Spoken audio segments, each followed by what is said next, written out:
asking you all out there, we are going to work together to build back this city and to build back the region. But before I leave, just two more statements. It is not bad to talk about this. We have to keep reminding our people. We have to have a new mindset. Baguhin natin paano tayo namumuhay. These are realities. We have danger zones out there. We are hearing arguments that they will not move because they don't have livelihood, but you will die if you stay there. Safety. Let's save the next generation. In danger zones, we should not compromise. We should not live there. Safety first. Ito lang, gusto ko lahad sa inyo na napaka-importante lang. Damo nga salamat. Hindi rin ako maghinalaba kay running out of time. Thank you.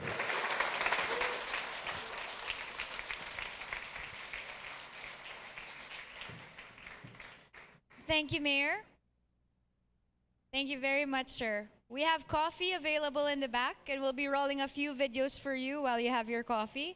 But we have a pretty exciting afternoon planned for you for after that. We're going to have a panel discussion and a few speeches talking about disaster management and preparation. And then a little after that, we're going to talk about the best practices for social media in terms of a disaster. So thank you for listening, and we'll see you in a bit.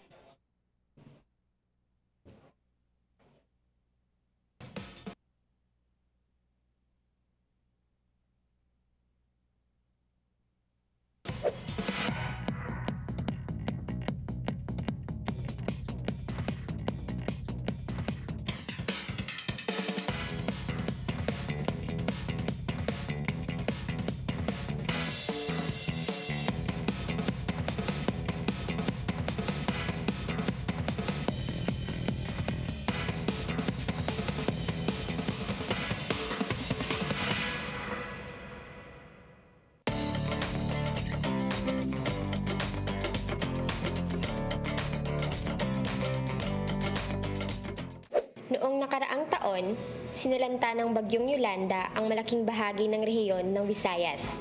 Sinalanta ng Bagyong Yolanda ang Samar at Leyte. Marami ang nawalan ng buhay, bahay at kabuhayan. Nakukuha pa rin nating ngumiti sa kabila ng trahedya.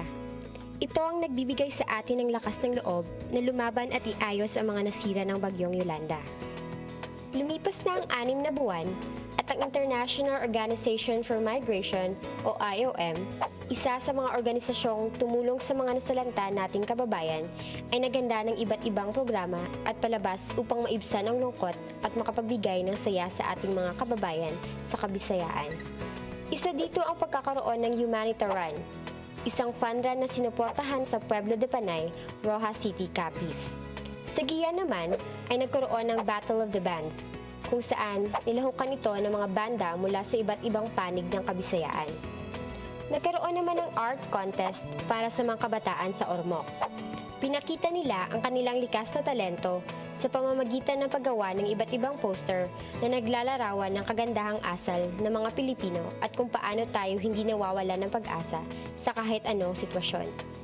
Ginanap din ang araw para sa mga IDP o Internally Displaced People sa Tacloban, kung saan nagpakita sila ng iba't ibang talento. Nagkaroon din ng roadshow concert kung saan nilahukan ito ng mga local artist at musician tulad nila Gary Granada, Lolita Carbon, Cookie Chua, Bayang Barrios at iba pa. Sa lahat ng ito, naisip pa rin ng IOM na marami pa ang dapat gawin. Marami pa ang nangangailangan ng tulong dahil sa epekto ng Bagyong Yolanda. Sa kasalukuyan, isinusulong nila ang temang Keep Them Safe upang maging paalala na mayroon pang mas mabigat na pagsubok na pinagdadaanan ang mga biktima ng Bagyong Yolanda tulad ng human trafficking, child labor, rape at iba pa.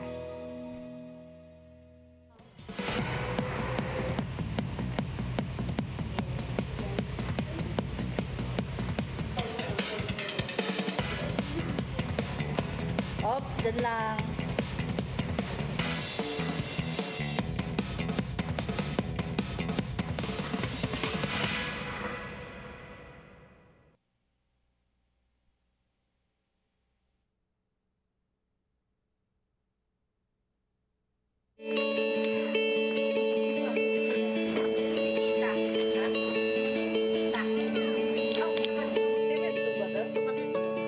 response phase, it was all about saving lives. It was getting in and giving people what they needed in order to survive. What we want to do now in rehabilitation is allow them to restore that dignity by being involved in their own recovery.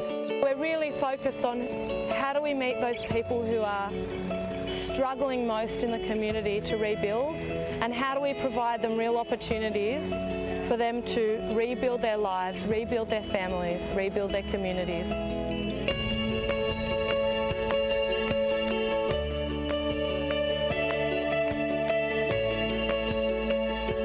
When World Vision arrived here in November, 6 months ago, it was absolute chaos. The typhoon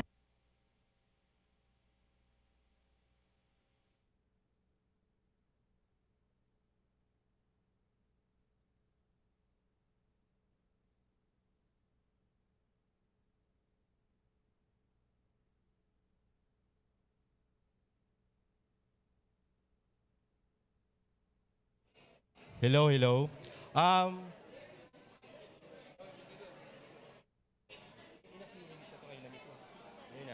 Okay.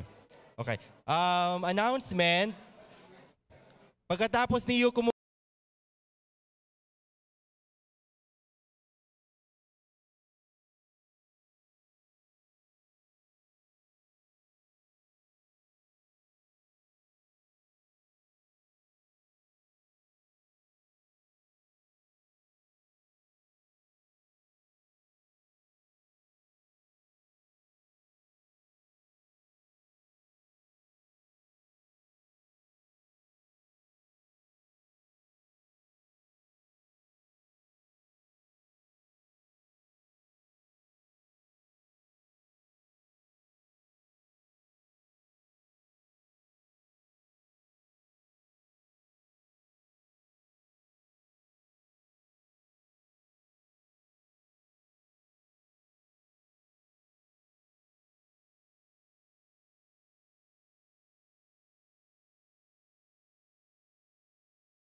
The question, both Governor Petilla and Mayor Romualdez have agreed to take questions.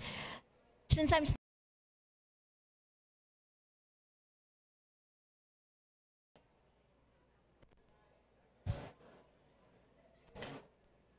welcome back to PH plus Social Good, Tacloban, hashtag 2030 now. On stage right now is Governor Petilla and Mayor Romualdez. They've agreed to take questions from the audience and from you there. So please, if you have questions for either of them, use hashtag 2030 now. Thank you, gentlemen, for agreeing to take questions. So I'm going to throw the first one. You talked about the lessons learned from Haiyan and from Yolanda. One of the key problems we saw from outside was really the difficulty of communication between local and national government. What lessons can you, from your experiences, how can that be prevented? How can we move forward better?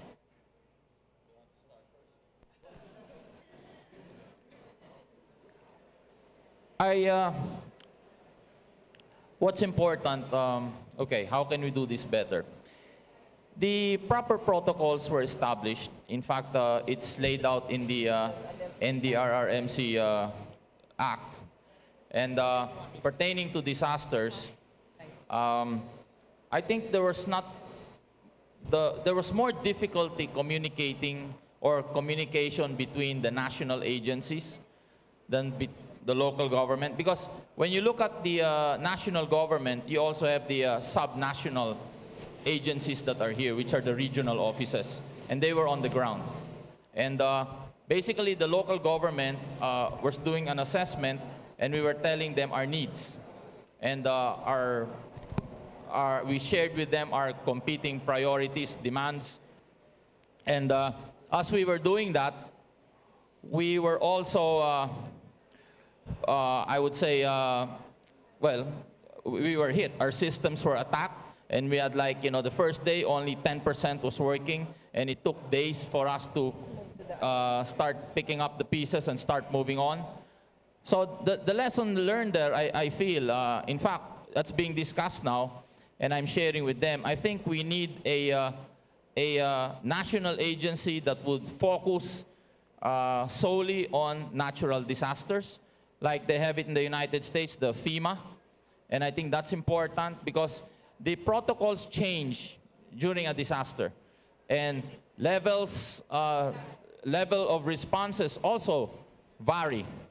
And when you have different level of responses, the protocols in communication also changes. So I think there must be more focus on that to help not only streamline but make more these policies more functional, because we're running out of time. And that's very crucial. Knowing what to do, but how soon you have to do it goes parallel with your planning. And that is very vital. And that's what we've learned.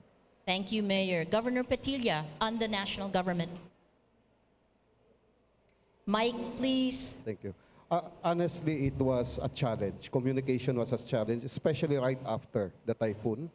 There was the cell sites were down, no internet, no TV, no radio, any sorts of communication. Even the two-way radios were wiped out. No, yung mga antennas, something like that. But I think what helped us, especially my communication with my subordinates, the mayors, the barangay captains, what helped us actually is the clearing. Because as soon as the clearing reaches a town, a few hours later, I will see the mayor pop up at the command center in Palo, and then we can discuss. I want to understand first the situation there in each of their town, and then from there come up with courses of actions, parang ganon. So siguro, I think in what Mayor Alfreda said earlier, instead of telling us what we need, I think we have to listen more downstairs on what they need, because sila ang may priority, sila ang may responsibility. No, the responsibility is within the local chiefs of executive, kaya dapat lang pakinggan sila. Thank you so much. Any questions from the audience? And I'm right next to this gentleman. Please, your name? Good morning, everyone. I'm Joey from Eastern Samar State University. So, I am a student, so my question has something to do with us students. I believe your personal experience on Typhoon Haiyan had encouraged you conceive a more developed DRRM programs and initiatives in your area. So my question then, how do you develop or what are your undertakings in developing an active participation of education sector in your DRRM programs and initiatives? Okay. Okay, that's included, but let me just slide a little back, okay, back. One of the problems in communication, even with different sectors of society, is we must have a common understanding. Like what was difficult, even communicating in the national level, is the understanding that this is a capital city and you have to know that there are more people here in a disaster. Now, participating now and making now the universities active, yes, we're doing that. In fact, I was called immediately by the University of the Philippines. In fact, they presented us a simulation of the typhoon immediately after. So we're learning from that. And basically, we need help from the universities. How do we translate this scientific data to the common man that he will be able to understand scientific data? Because there are terms there that liquefaction, do we understand what liquefaction is? Do we understand what disaster risk reduction, mitigation, climate change adaptation? These are terms that came from the academe or the universities. And it's our job to transfer it, to translate that now to the common man so they will be able to understand its importance and its functions. Thank you. Okay, Governor? Hello. Meron na. Okay.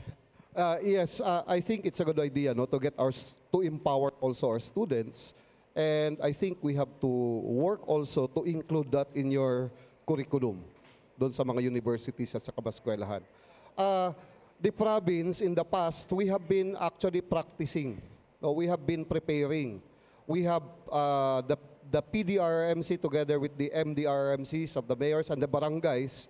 We conduct mga seminars, mga drills doon, lalo na doon sa mga coastal barangays. But I think more than that, we need also to empower the students. Kasi ang ating mga students, the youth are very active also in volunteering to help, no? Right after a disaster. No? So I think we have to include that in the curriculum. Thank you, Governor. One question here, and then I'll come to the back. I'm Shirley Jamias from UP Los Baños, and also a member of the UPLB Interdisciplinary Committee for Climate Change. Sir, after all the experiences we've had here in Leyte, and the lessons learned, and of course we have seen the need for good governance as well as enabling mechanisms, is there a need to revisit the DRMM Act, the National Act? Definitely.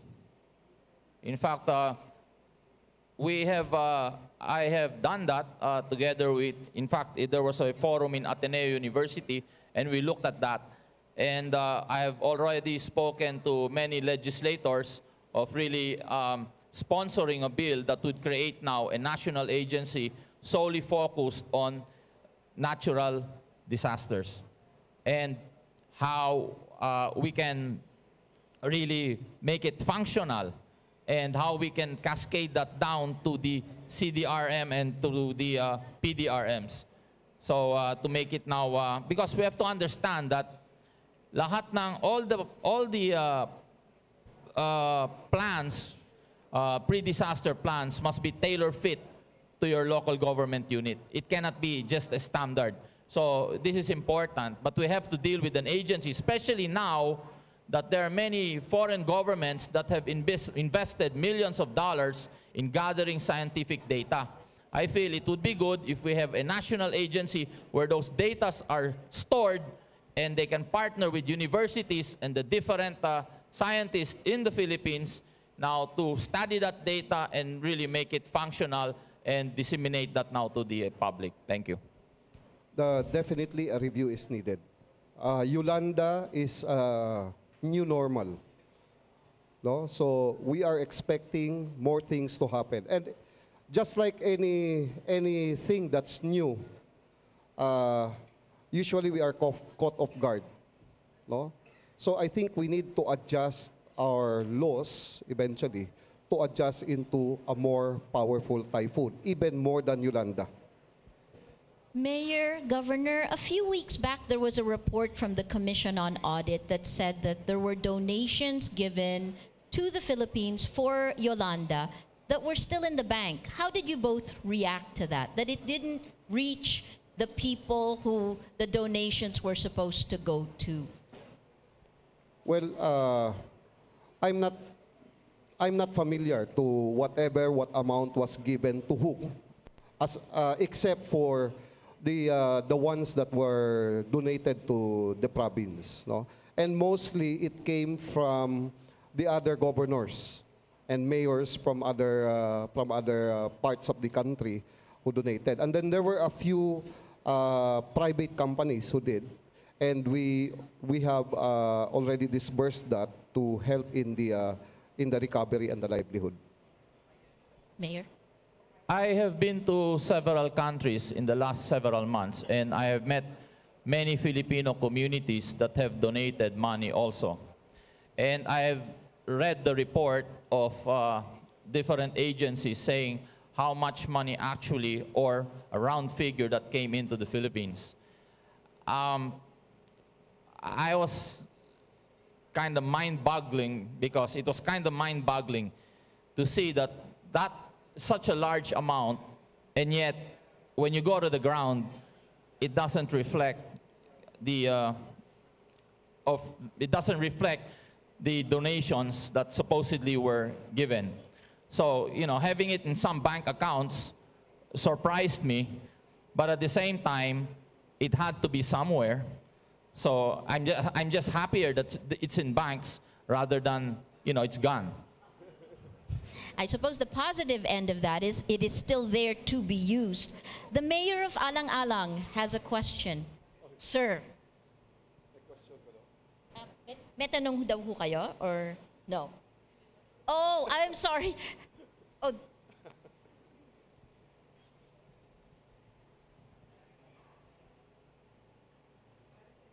Let me, para sa mayor of Alang-Alang ho yata to. Sorry, listening to your speech, you talk about planting varieties of plants that could reduce carbon and emit oxygen as one concrete move to be disaster resilient.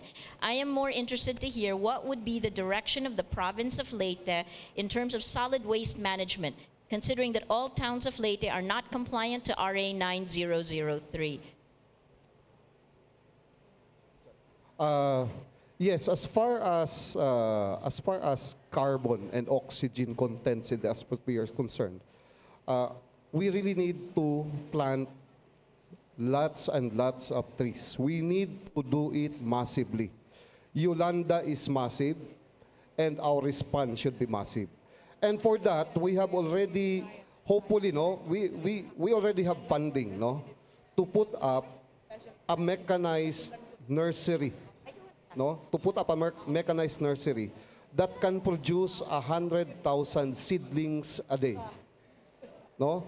So hindi lang yan to combat the contents of carbon, the climate change, but also to give livelihood also sa ating mga tao.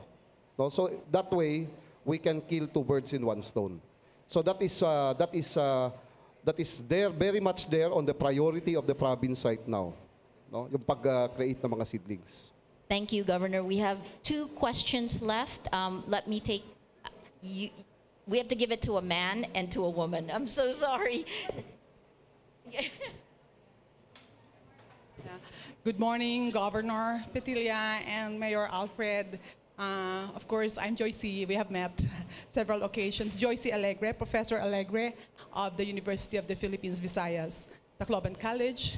I am representing the college on behalf of the Dean, Anita Cular, who's over here, and she asked me to say something, especially in matters of university concerns with scientific concerns as related by Mayor Alfred Romualdez. Kasi po nabanggit ninyo ang kahalagahan ngayon ng agham, ang kaalaman ng agham. And I think that's also the concern of the governor, especially with the need for us to assess our flora and fauna and our physical and natural environment at the time of climate change. And we are the focus of the world. First, I would like to, publicly acknowledge the partnership we had with the City Mayor's Office during the Dayao Festival in the process of psychosocial healing. Hi, Lila. So that really helped a lot. We have been active in the psychosocial processes from the cultural perspective. Our concern is the cultural perspective because we have been barraged with a lot of international aid coming from the world with various methodologies and perspectives of healing and aid and humanitarian affairs.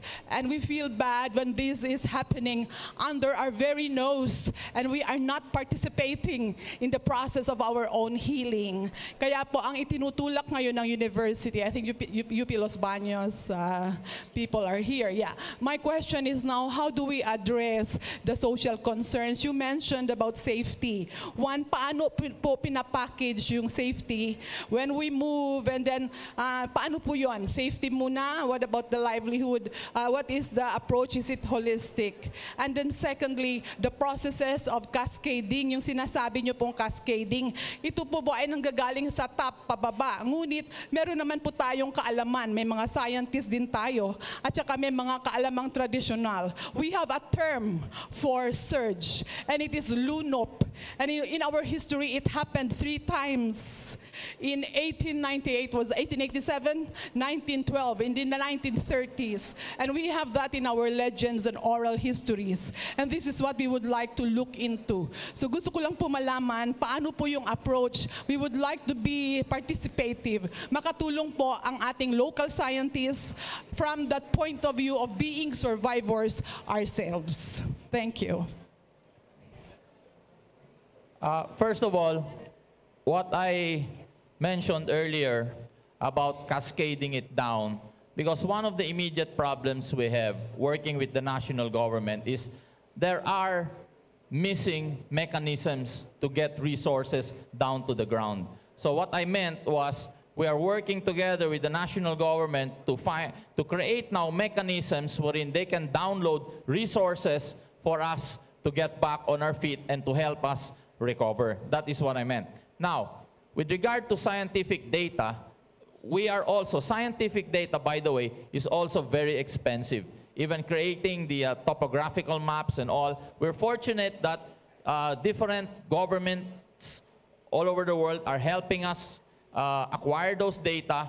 Once those data are acquired, then now we will partner with universities also in helping us translate that down to the grassroots for them to have a better appreciation and understanding.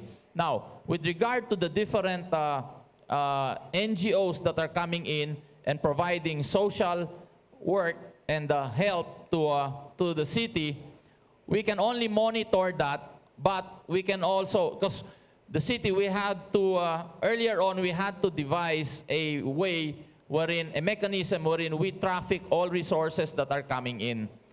And that was very important to us because there were competing priorities, and based on the resources we have, we were just focusing now on the different, I would say, sectors, you know, that needed to be addressed as fast as we could. But my office is open again for all this data and communication, so we can better, you know, help, what do you call this, distribute all the resources properly. Thank you. Thank you so much. So we heard from the students, we heard from the academe. I need to ask a business perspective, but as our last question. Business? Yes, good morning, everyone. I'm Oliver Cam from the Leyte Chamber of Commerce and Eastern Visayas Chamber of Commerce. I have a question, and again, I'd also like to, this is a good comment regarding this activity, because we in the chamber, we acknowledge the mayor's observation that indeed, in terms of mobilization and preparedness for a disaster, it's really the private sector who is actually the real front line in all of this. And in answer to that challenge, and even the businesses here in the region and in the city, we are actually putting up a business recovery and resource center. And it will be the focal point of coordination between government, humanitarian organizations, and galvanizing the private sector. But one major thing that we are looking forward to seeing an improvement in the way we respond to disasters is, for all the previous disasters we've experienced here, we always are, we've observed, at least from our perspective, that it's always a parochial approach, meaning Tacloban prepares for disaster, Palo prepares for disaster, Tanawan prepares for disaster, Giwan prepares for disaster, but there is no inter-LGU, regional or provincial level disaster mobilization, so that if, for example, another Category 5 typhoon hits us today, tomorrow, next week, and if we know it's going to hit Giwan again, can we not respond and come up with a plan and a coordination system wherein we just move as much as possible, as much as resources that we have, to move the population to a safer area of the province or the region? Because that was what we were seeing now. Again, this is the new normal. And probably before it worked if we just focused on a specific town, a specific city. But now, since the effects are much more powerful from typhoons, we are hoping, and I don't know, maybe the mayor and the governor could share what is being done in terms of planning, because the planning is key in terms of actual response. And maybe if we plan for those kinds of scenarios, maybe, and again, we are also hoping that we are better prepared to meet those additional, we cannot stop typhoons from hitting us, but we will be more prepared the next time around. Thank you. Thank you. Gentlemen? Okay. We are at the stage now, we are gathering as many data, because what is important, even before we have this planning, is to have a general understanding. Like in the NDRRMC, what happened here was, in the NDRRMC Act, previous and pre-Yolanda, Tacloban only had 293 policemen. When we were hit by the storm, we did not get one police from the region at all. And that was part of the protocol in the areas. That's why we are reviewing it now. And we are saying, the city government is saying, we have more than 45 to 50 banks in Tacloban City, with 300 policemen, where we have an airport, we have 4 universities, we have 7 hospitals. It's not enough to begin with. So that's why we are supposed to have this linkage with the sub-national agencies for that support, even with the Bureau of Fire and all. I think it's clear that we, with the different LGUs, can come up with a plan, but we will still have to rely with the sub-national agencies, because that's critical. They have the men, they have the manpower, and they have the resources. And it is critical that we really partner with the sub-national agencies in that aspect. And yes, I just want to mention, because this is one normal that we should understand. In Tacloban City, most of the people rely on employment, especially on the ground. Yes, we talk of livelihood. We don't have as many fishermen as the other provinces out there. Most of them rely on livelihood. We were pushing for a Marshall Plan, which unfortunately was not approved by the national government. And that Marshall Plan was to give special financing to all the businesses in Tacloban so they could start opening faster, quicker. So now we can give purchasing power to our people. They can get their jobs back, and now the economy can be jump-started. I just want to mention that.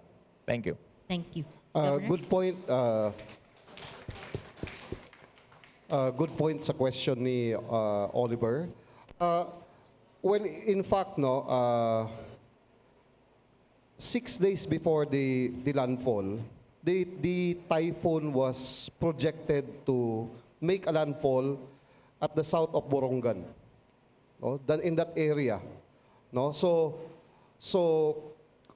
Actually, I have ordered, no, to move our heavy equipments, which is not a lot, honestly, which is not a lot, to move it to near San Juanico Bridge, so that as soon as it passes by, papasok kami, and I will go along, I will tag along, no?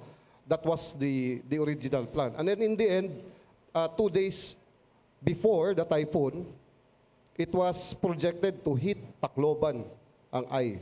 Tapos a day before, bumaba pa, papunta pa sa Dulag, and finally it hit Tolosa. Doon naglandfall yung mata. No? And then, because of that, we have to move it back to Palo. The objective was really to bring the heavy equipments nearer to the landfall. Kasi doon ang in-expect natin na heavy damage, we can dig out rather than dig in. No? It will be quicker to dig out. So, parang, ang ano lang, no?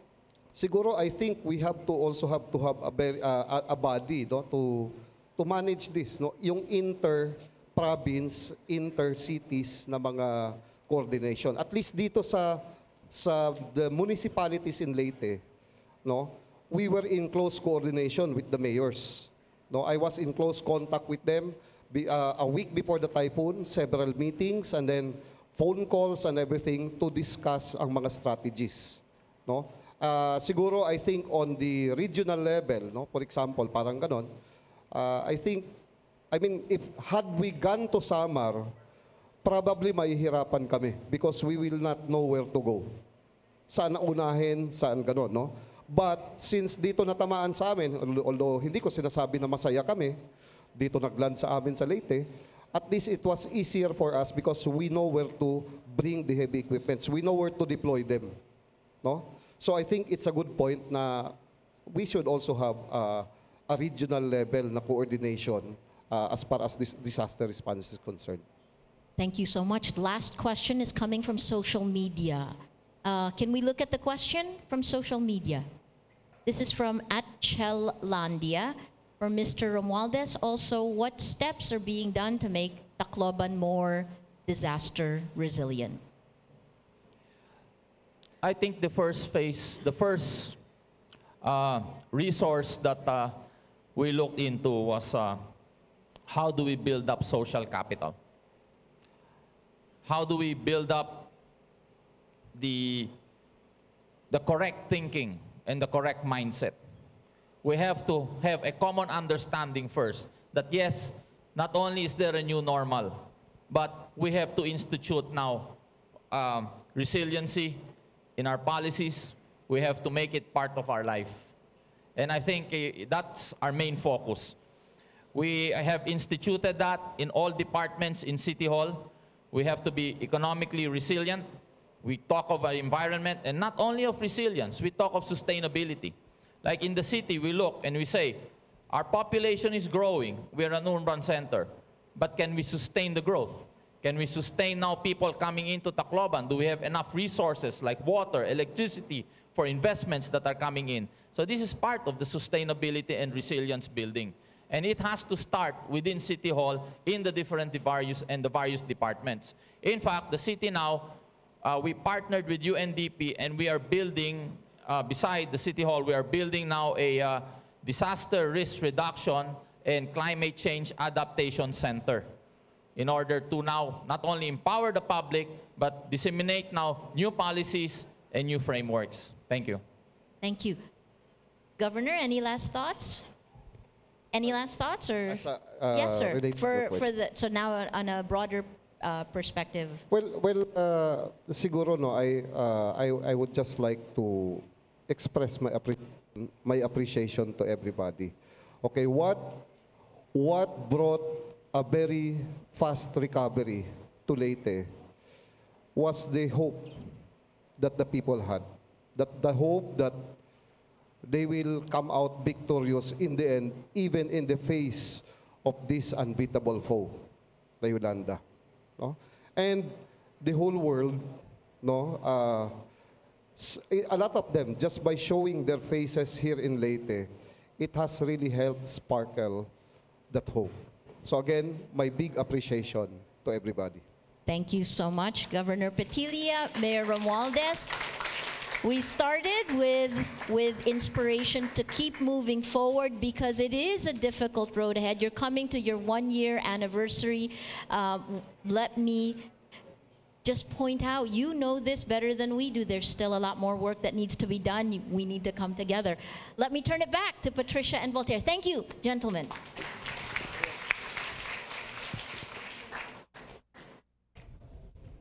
Thank you, gentlemen.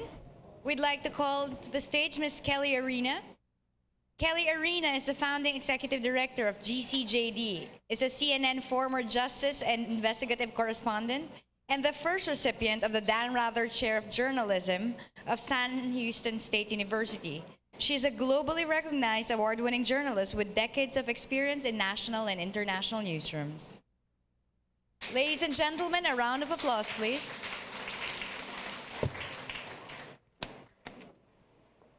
Wow, what a morning, huh? Lots of good stuff. I think y'all need to shake around a little bit because you've been sitting there for a long time. Just move your body a little bit so that you stay awake, maybe stretch a little bit, right? Move around because it takes a lot to concentrate for this long, right? As you heard, I'm here representing the Global Center for Journalism and Democracy. And we have partnered with Rappler in this venture because we understand the important role that journalists play in dealing with natural disasters.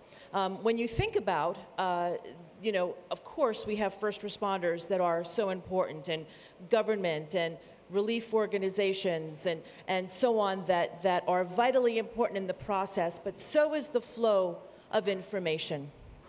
Before any big storm or volcanic eruption or any of the many things that we've seen happen in our world today, it is very important to get information out to the citizens so that they can make informed decisions. And so we know that journalists play an important role beforehand in making sure that citizens are equipped to take the action that's necessary to stay alive. During a storm, clearly, reporters play another vital role in helping citizens find out where they can go for safe shelter. We saw in the United States during Hurricane Katrina that the journalists were in places that government officials were not. And so we were able to get information out about people who were stranded on rooftops and electric wires that were you know, coming down and causing fires, and places, shelters with no food, inadequate water. We were able to bring those realities to the public, to the officials, so that those people could get help faster than they would have. And then, of course, after the disaster, another very important role kicks in, and that's one of holding everyone accountable.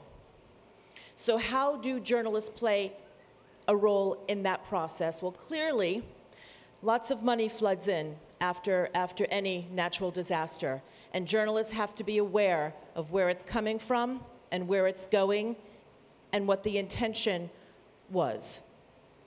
Is that money flowing to the places and the people that it was intended for? We all know that there are many scams that emerge after a disaster. There are evil people out there who try to take advantage when people are suffering for their own financial gain. Journalists play a role in alerting citizens to the fact that there are people who are trying to do those bad things. We also know that donors and public officials sometimes don't make the right decisions, not only because of corruption, and sometimes that unfortunately is part of the story, but because of bureaucracies, because of incompetence. There are many reasons that things don't happen the way they should in the recovery process. Journalists play a vital role at every single stage of a natural disaster, and I would argue at every single stage of daily life for any citizen. A true democracy cannot exist without a free press. We are here to be the watchdogs. We are here to be the voice for those who do not have a voice. Today, we heard from two very important men, thanks to a journalism organization here in your country. Questions, vital questions that you have about your futures, about your livelihoods, put together through Rappler. But I would argue that we also are seeing a new chapter in the role that journalism plays. And we're starting to see a change between the lines of journalism and activism.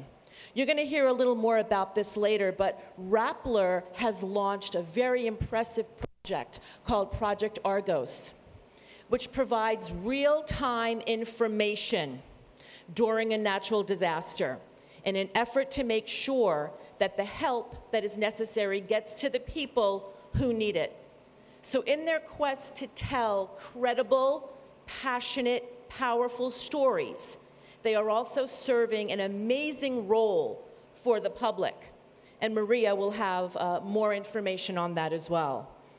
But in order to do that credibly, journalists themselves need to be credible, which means that journalists have to maintain independence. Journalists cannot fall prey to corruption themselves. They cannot take money to tell stories in a certain way. They cannot go in with an agenda. Journalists must remain independent and credible in order to serve their societies best. And I get that journalists are underpaid. And I understand that there are many, many pressures that exist. But there are people all around the world in very dangerous situations, dying to be credible. They are literally being killed because of their dedication to being credible and independent. So for the young journalists in this room, I implore you to be independent, to tell the stories that need to be told, and to play the important role that we know that journalists can play in making our world a better place. That is exactly what the Global Center for Journalism and Democracy is all about. We are dedicated to helping people tell stories so that civilization is better informed and can take the necessary action that needs to be taken to move forward in a positive way. And I'll give you a little example of some of the ways that we have tried to help make this happen. We not only work with journalists, interestingly, we work with civil society groups, sometimes political parties in emerging democracies, because they too have stories and messages to get out to the public and need help in doing that. And transparency between the press and those organizations is very important. And so we work to build relationships between journalists and the entities they cover in hopes that there'll be more transparency and information for the public. And we also try to bring attention to some very important issues, like the situation that you are dealing with here in Tacloban. That's why we're here. We brought in a team of experts that worked with journalists just yesterday. We had a workshop with hundreds of people. We did it here, we did it in Manila, because we really feel that natural disaster coverage, the changes that are happening around the world in terms of climate, are very important. And it's not just important here in the Philippines. It's important around the globe. We'll take a little look at some of the projects that we've worked on. Here we are in Burkina Faso, which is in West Africa, and we were there to help journalists better cover women who were running for political office. The theme was gender equity. because unfortunately, in some countries, women are not covered by reporters in the same way that men are covered. And this hurts the political process. Because if women are not covered correctly, people will not vote for them. And then you have lack of diversity in government. And we all know how important it is to have as many voices at the table as possible to get things done.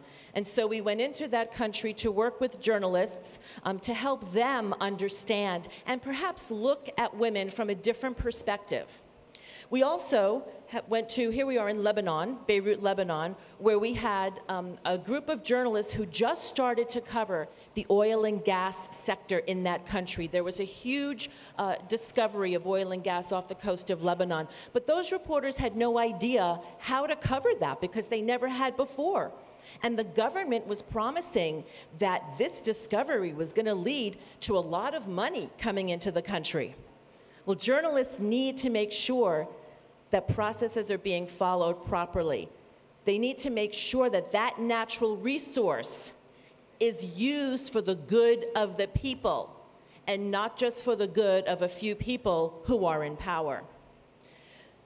Here we are in Tunisia, where we were working with political parties there. As you probably know, there was a revolution in Tunisia. They are just starting with the concept of democracy after decades of authoritarian rule.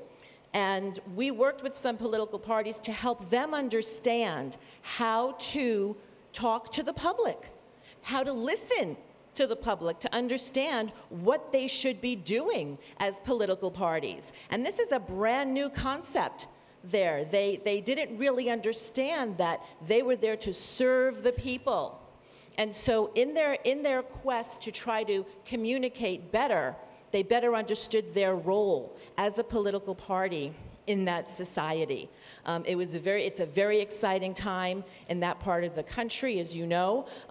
Tunisia is a success story. We've also been to places like Egypt where things are much less certain. Here we are. We were in Poland. This was just this past summer. We were in Poland because Poland is celebrating 25 years of democracy this year. It's still a relatively young democracy. And journalists there are very engaged in covering money that comes from the European Union into small communities. And they were looking for some guidance in how to best make sure that those funds were being used in the proper way, that they were getting to the communities that they needed to get to.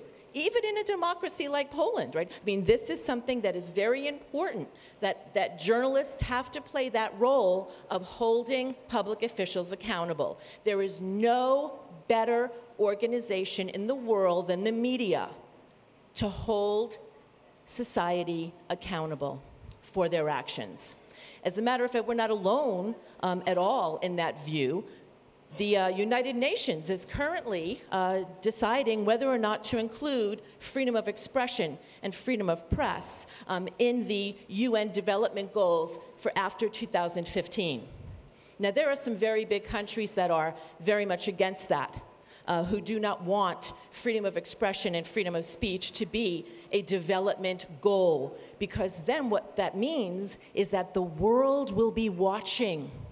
The world will see what's happening in the free press arena and hold those countries accountable if they are not making improvements in that area. But it's something we very much support.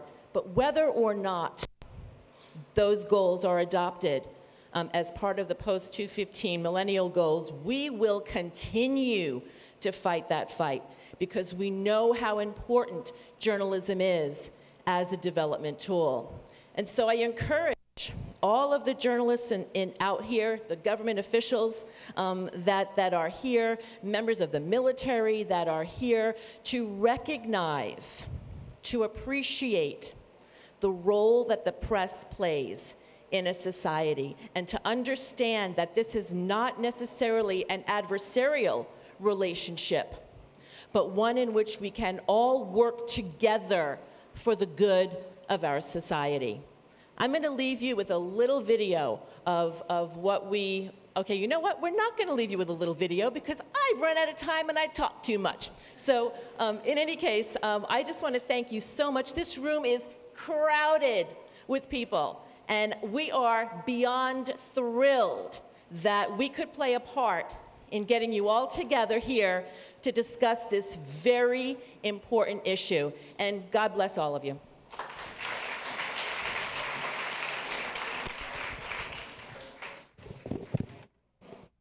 Thank you very much, Kelly. Let me now call to the stage Zachary Yuson, the head of Rappler Citizen Journalism Arm. Move PH. Thanks, Patricia. Alam ko medyo ready na tayong kumain, pero we have to finish a very important part because we've started with the local government, and now let's see ano pong ginagawa ng mga NGOs, international NGOs, international government organizations in building back Tacloban. That's me. Pero pati nang tingnan ako dito, ako po yung live, nandito po ako. So, I'd like to call on 2 speakers, and then after that we'll have a short Q&A, and I hope that you will answer or ask questions among them because they are doing the work on the ground talaga. Sila po yung talagang tumutulong sa atin para bumangon. Our first speaker is from the World Vision NGO. He is the response director. He has been involved in humanitarian emergencies and development work for over 25 years in various countries like South Sudan, Kosovo, and Bosnia. All of these countries po have experienced disasters and conflicts, sometimes as bad as what happened in Tacloban.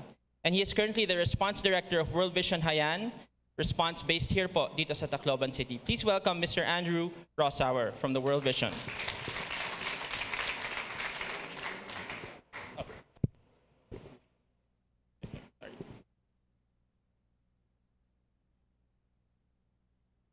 Good morning, everybody. I think it's still morning just.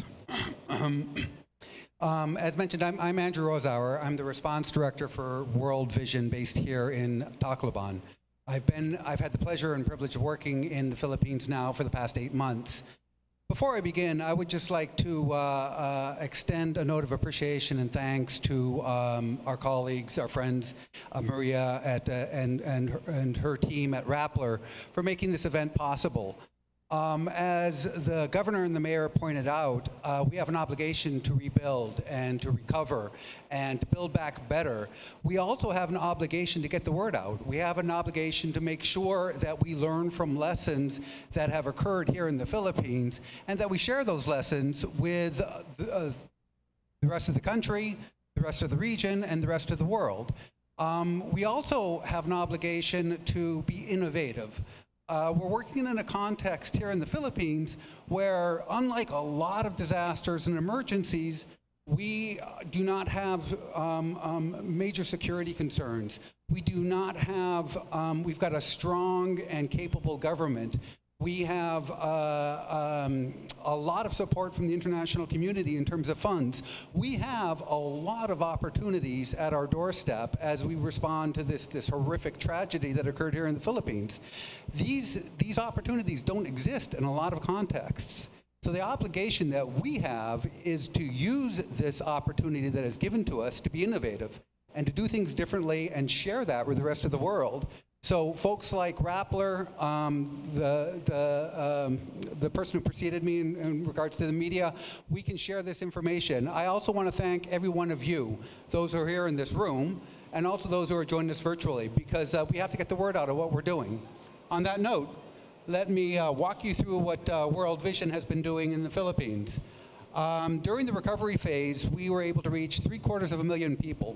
Well, during the response phase, we were able to reach 750,000 people. During the recovery, the response phase was largely life-saving interventions. It was bringing shelter and food to keep people alive right after the emergency struck. Now we're in the recovery phase, and we've reached about 50,000 people to help people get back on their feet. One of our interventions is the shelter focus. I love this slide. This is Donna Rose, who sitting in front of her new house that World Vision built with her father. And they received the keys to the house about 2 days before or after her birthday. So she looks at this as a birthday gift. So happy birthday, Donna. What we have done with shelter in terms of the mayor and the governor mentioned Build Back Better. It's an approach that has been really galvanized here in the Philippines and will be rolled out to the rest of the world in terms of getting the community engaged in their own recovery. An emergency like this will strip people of their dignity, but if you get them involved in actually rebuilding their lives, you restore the dignity. So you just don't give them the materials, but you make them part of the process. It's been extremely successful. Next slide. Another intervention that we've been working on is Cash for Work, or basically focused on livelihood regeneration. Provision of cash to communities so that they can, on one hand, get income back into their households, and on the other hand, they're able to contribute to the communities in which they live. Here we have local community members doing communal gardens. Other interventions that we've had with Cash for Work include rebuilding roads, rebuilding areas around schools, and so on. Again, it's been a very effective method of helping individual families get back together, but also contributing something back to the community. Next slide.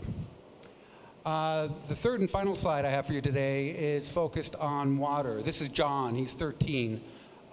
He's an honor student, and his greatest assets, his mind, are only limited by the context in which he lives. Like a lot of his schoolmates, he has to or had to walk 2 to 3 kilometers in order to get water. With an intervention such as clean water accessible close to his school, that no longer is a factor, and he is able to actually focus his energy on studies as opposed to walking to get water.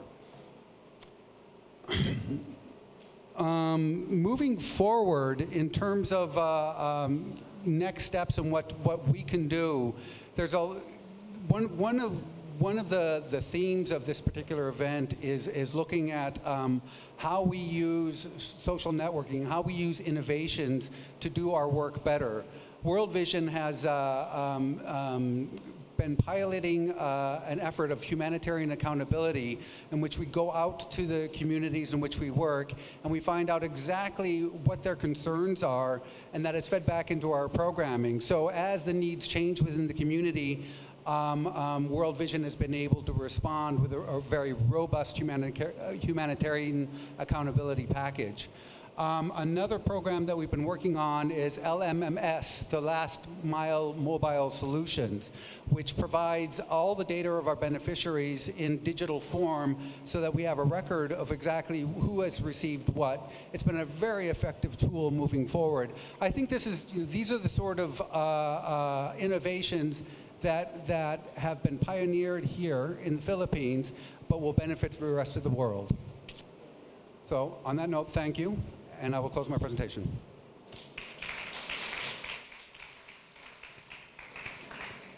Thank you very much, Andrew. I can personally attest to World Vision's inspiring work. You know, a lot of stories that we publish on Rappler's Move PH come from World Vision, and I invite you to read some of the stories. They printed it out for you. You can take it home, and if you have any questions for World Vision, we'll ask it later.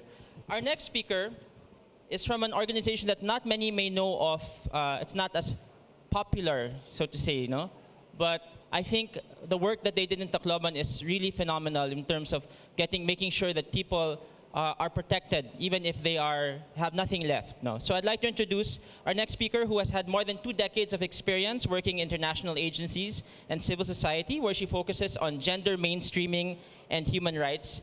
She's now the National Gender Focal Person and National Protection Program Coordinator for the International Organization for Migration. Please welcome Ms. Beng Santa Clara.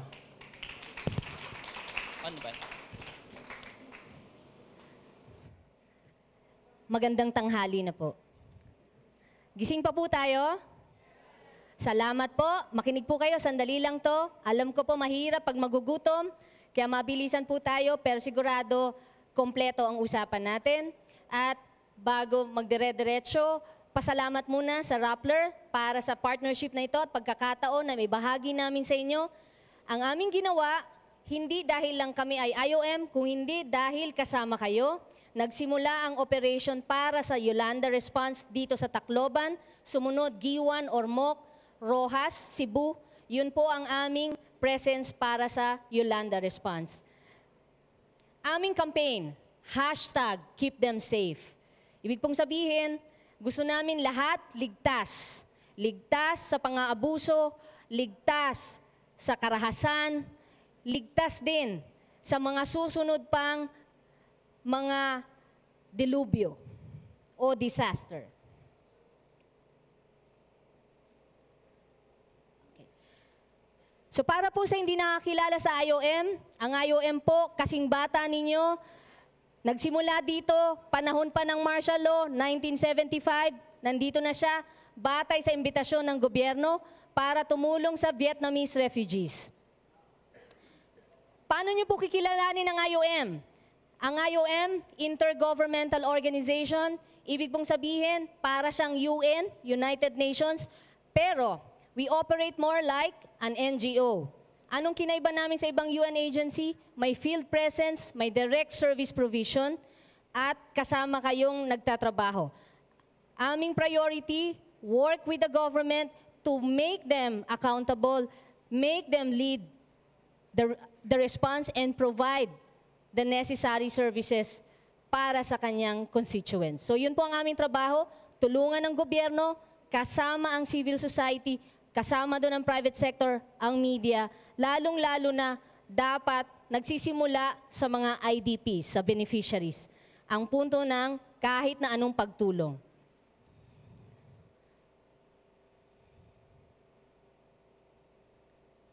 So ang IOM po, hindi lang sa Pilipinas, iba-iba ang kanyang ginagawa. Isipin nyo anong pakialam namin sa IDPs. Forced migration po kasi ang resulta ng mayroong natural disaster. At globally, kami po ay lead para sa camp coordination, camp management. Ibig pong sabihin, suporta sa mga evacuees, sa mga IDPs, lalo na pagdating sa natural disasters. Yun po ang aming gawain. Isang punto ng migration siya, isang forma, forced migration. Ang iba po naming gawain, kaya ngayon lang din ako lumipad dito dahil ako'y nanggaling naman sa usapin tungkol sa mga Bangsamoro. So isa po yan namin ginagawa sa Mindanao, peace building. At yung isa ko pang hat, counter-trafficking. Isang malaking programa ng IOM yan sa lahat ng kanyang mission dahil ang kalaban po dito hindi isang individual, kundi sindikato. So yun po ang kaibahan sa forma ng mga karahasan. So aming headquarters ay nasa Geneva, Switzerland, pero nasa Maynila ang tinatawag na back office. Andyan ang kanyang administration, ang IT, magmula pa ng 2003. So lagpas ng 200 katao ang nasa Makati. Pag tinanong niyo ko kung kilala ko kung sino man, hindi. Ang kilala ko lang ay ang aking ka-floor, yung nasa 24th floor. Hindi ko po kilala yung nasa ibang mga floor, sa dami po namin. Pag ganitong may pagsasama-sama, makikita ko yung mga kaopisina ko mula Giwan, mula Ormoc, at mga taga-Tacloban. Paano po tumutulong ang IOM? Ito po ang gusto kong ipakita. Saan nagsisimula? Lagi magsisimula sa sino ang biktima. So, biktima, naging biktima ng disaster, ng Yolanda, naging biktima ng human trafficking. Pero pagkatapos niya maging biktima, kinikilala din namin na survivor. Ibig sabihin, nalalagpasan, naaalpasan, andito tayo lahat, survivor ng Yolanda. Kasama dyan, dahil sa pagkilala ng iba-ibang expertise, may referral. So ang referral pwedeng sa NGO, pwedeng sa gobyerno, o kaya pinagsamang pagkilos para matugunan ang pangangailangan ng mga tao, pwedeng sa shelter, pwede ring legal assistance, at pwede rin namang health, o yung kanina nakakatuwa, si The Barber from Giwan. Psychosocial support yung kanyang ginagawa. Isa yun sa pinakakailangan sa kahit na anong klaseng response na hindi natin lagi nabibigyang pansin. At sa panghuli, pagtapos ng emergency, ano ang desisyon ng isang IDP? Gusto niya bang manatili kung nasan siya ngayon, o gusto niyang lumipat na kung saan mas magiging ligtas, kung meron man siyang malilipatan? So ang ating pagtulong, kailangan kilalanin pa rin ano ang desisyon ng isang individual o pamilya. Hindi lang yung gusto natin para matapos na yung programa o makauwi na tayo lahat, okay na.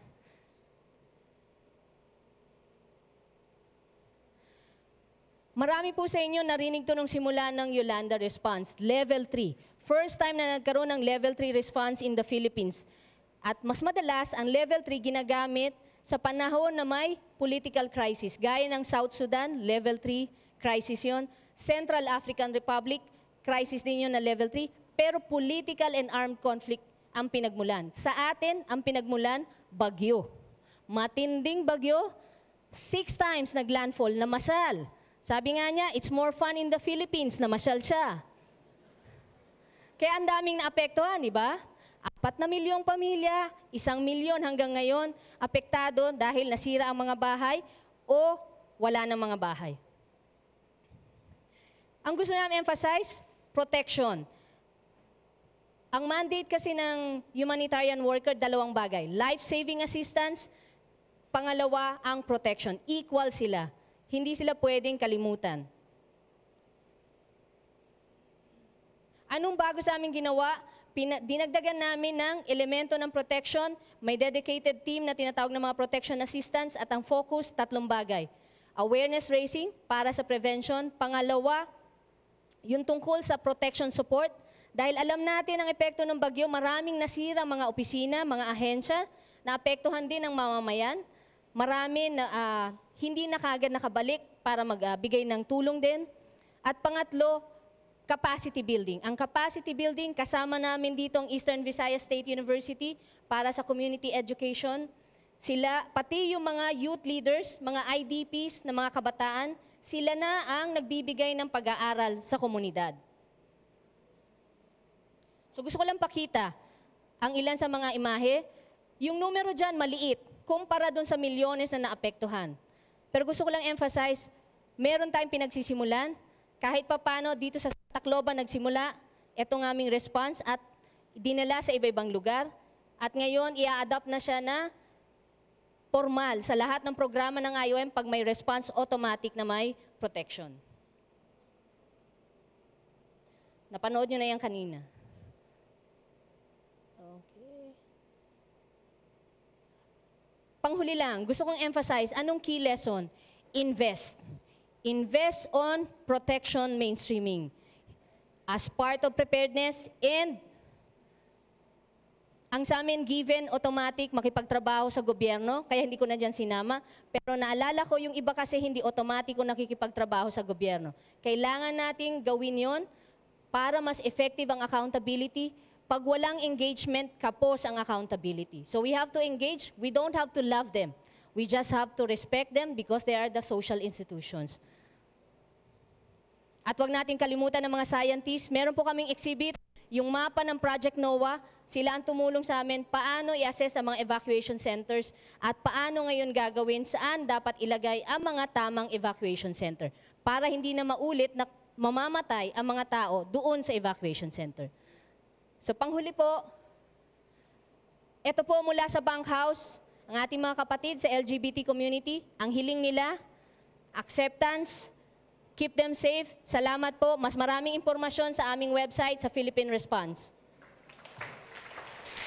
Thank you very much, Beng. It's okay po. I'd like to invite Beng and Andrew to please come up on stage. We'll just have a short Q&A. There are a lot of questions actually that need to be asked. But we also do this so that kayo po mamaya pwede nyo pong lapitan sila. Kung may tanong po kayo, pwede nyo tanungin habang tayo ay magla-lunch mamaya. I guess our first question for both of you will be, because of your experience in covering or managing disasters in different parts of the world, how would you compare what happened to the Philippines and the pace of the response since almost a year ago in Typhoon Yolanda with other disasters that you've been a part of? Andrew, would you like to start? Like all other disasters I've been in, the beginning of this disaster was chaotic. That's the norm. When you're in a disaster of this magnitude, all the infrastructure, everything is ripped up. So response is very difficult because you're really starting from ground zero. You're starting from nothing. So there was a lot of chaos initially. But I think through there's been a tremendous effort at coordination, not just amongst the responders, the NGOs, but with the government as well. The collaboration has been very, very strong, and that is not always the norm. But that sets, I think, the response in the Philippines somewhat apart from what I've seen elsewhere. And I think it's also what has contributed to such good progress that we've made over the past 8 months. Okay, thank you. How about Beng? I grew up here, but every year is always a new disaster. And last year was a banner year for disaster. So nakita natin, hindi pa tapos yung response sa Pablo. Nagkaroon tayo ng habagat din sa Maynila. Tapos nagkaroon ng krisis sa Zamboanga. Tapos meron tayong earthquake. At yung panghuli sa taon ng 2013 ay ang Yolanda. So isipin natin, nagugulat ang marami na paano din natin kaagad na itayo ang ating mga sarili at mabilis din ang pagtulong na maraming mga bansa at mga tao. Yung aming karanasan, maraming mga Pilipino diaspora nag-volunteer bumalik dito sa Pilipinas para tumulong. So kung hindi oras man ang mabigay nila, marami silang donasyon na pinadala. So ito kakaiba in the sense na ang daming tumulong, kahit na sinabi ng sunod-sunod, ano ba kayo, Pilipinas, wala na ba kayong gagawin kundi bagyo, disaster at kung ano-anong problema. Pero sabi nila, nakangiti pa rin kayo. Yeah. Nakukuha pa rin natin ngumiti. So sa atin, sasabihin ko, partly kultura, partly sa lakas na rin ng tiwala ng bawat isa, nakakayanin natin to. Right. So yun ang kakaiba. Nakita ko sa Myanmar border, sa Burmese refugee camps, iba din ang mentality ng mga tao. 30 years na silang nasa refugee camps, so nawawalan na sila ng pag-asa. Dito, ilang taon na tayong taon-taon may bagyo, pero hindi tayo nawawalan ng pag-asa, nakakaisip pa tayo ng kanta at sayaw sa bawat baha na dadaanan natin. It's more fun in the Philippines, ika nga. But since, we're here today, we're government officials, mga sundalo, estudyante, NGO officials. What are the challenges for you as a humanitarian organization in building back, in capacitating your partners? And what is the message that you would like to get across to the different stakeholders today in terms of how we can work together? How can we learn the lessons from the past? That's what Mayor Romualdez and Governor Petilla were talking about. And how can we make sure that the mistakes don't happen again? Andrew? Sure. One of the key lessons that we've learned, that we need to continue to learn and broadcast out, is to keep our focus on the communities, going back to the communities and understanding what their needs are, because their needs change. And it's easy to lose sight of that when you're in Manila or when you're elsewhere. But if you're out in the communities talking to the people on a regular basis, and you have feedback mechanisms that let you actually understand what the concerns are, then any intervention can be adapted and modified to meet the needs as they change. That is a key lesson that we have learned. Right. Okay. How about Beng? At the start, I would say a key challenge was really the lack of electricity and communication lines. Kasi kahit na yung connection namin sa mga tao namin dito sa field, problemado. Kahit na may satellite phone kami, hindi siya sapat. At ang aming satellite phone, pinakiram namin sa mga government partners at sa iba pang mga humanitarian workers. Kasi critical na maipabatid natin anong kailangan. Anong kailangan talaga para hindi tayo magdadala ng mga bagay na hindi kailangan sa lugar na to. So isa yon. So infrastructure related yon. Second challenge is for us to recognize na ang preparedness, marami sa atin kasi na-underestimate si Yolanda. Right. Alam natin Category 5, okay, sabi natin, may dumaan ng Category 5. Pero hindi natin akalain na ganun katindi ang pagpasyal ni Yolanda. Kasi weeks before, may monitoring na kami Category 5, sinabihan din kami ng DSWD National, maghanda kayo, ready kayo kasi Category 5 to, hihingin namin ang tulong ninyo. So, alertado ang gobyerno.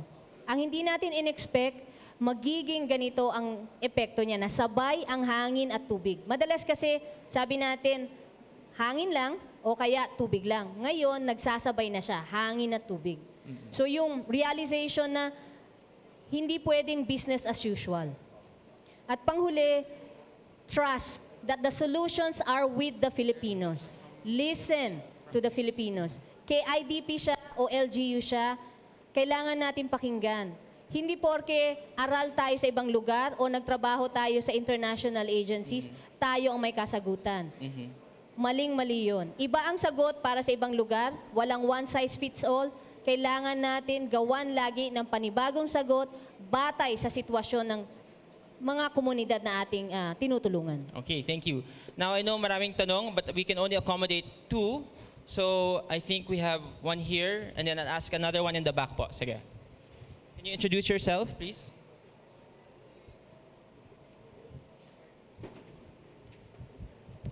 Hi, good morning. And my question, I'm City Councilor John Bagulaya here in Tacloban, and I am a transgender. So, my question for IOM, because this is the first time that I have heard that one of the sectors that you are helping are the LGBT community, and I'm happy that you recognize the LGBT as a sector. So, as a city councilor and as a transgender, and also as a survivor here in Tacloban, how can we be partners in helping the LGBT community, because the LGBT community is also a vulnerable sector which is being left behind. And also, how can we be partners in creating protection to the whole LGBT community? Because for sure, I may be the only transgender here in this room, but I'm sure there are other people who are members of the LGBT community. Thank you. Sige po. Una, salamat po sa offer. Kasi ang aming opisina naman po, hindi mawawala sa Pilipinas. At sa katunayan, ang aking huling gupit ay sa Bank House at courtesy of the LGBT community, sa Ormoc Bank House po yun. So ang sa amin, ang guidance, paano namin nakocover ang mga LGBT?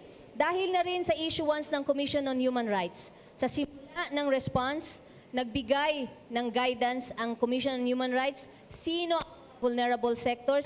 Sinusunod namin ang kinikilalang mga vulnerable sectors at bawat linggo na may tinatawag kaming displacement tracking, kasama yung iba-ibang profile ng nasa bank house man sila, nasa tent city man sila, o lilipat na sa transitional shelter. So kasama yon sa aming pagkilala at wala pong problema sa inyong offer dahil kami po ay lagi naman pong nakikipag-ugnayan sa LGU. Mamaya po, pwede pong kausapin kayo ng mga kasama ko dyan na mga nakabase dito sa Tacloban.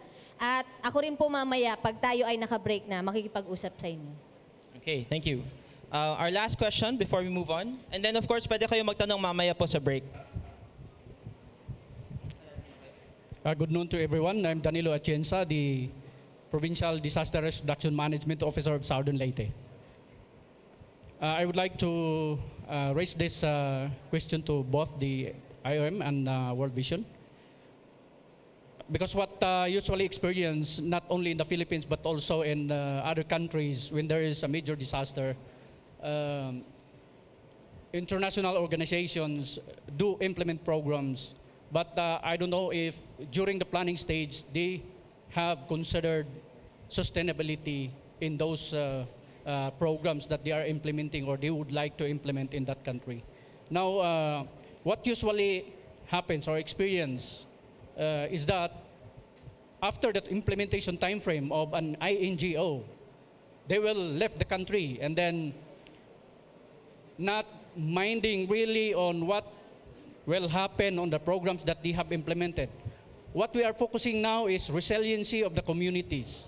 But if we will not consider sustainability in our programming, then we cannot achieve resiliency. It will only encourage dependency on the part of the communities. So I would like to ask, what is now the sustainability plan of the INGOs like your organization? Thank you very much. Thank you, sir. Would anyone like, yeah, Sure. Andrew? Thanks for that question. It's an excellent question. World Vision has been operating in the Philippines for over 50 years, 55 years.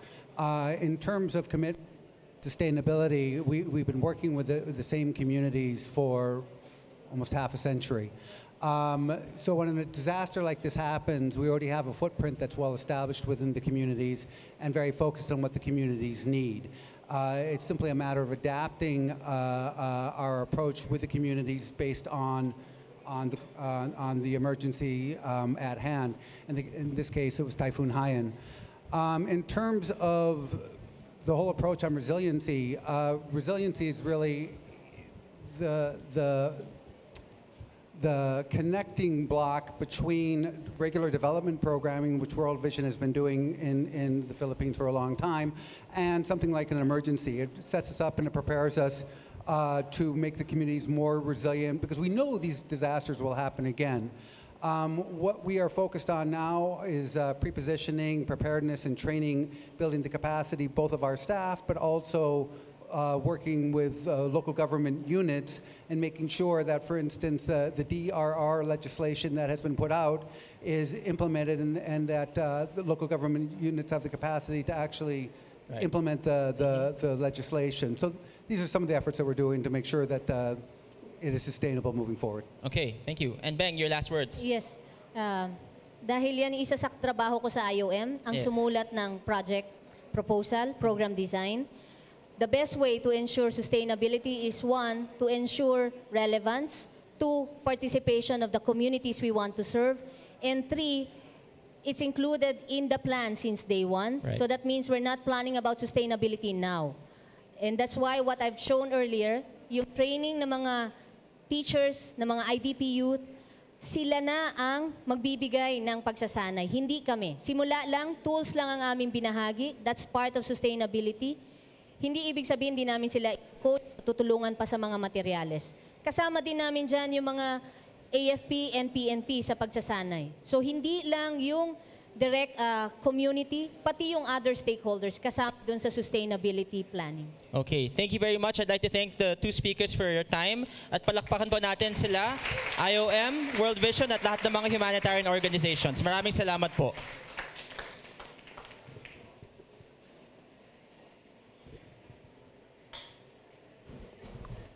Thank you, Zach. Thank you, IOM and World Vision.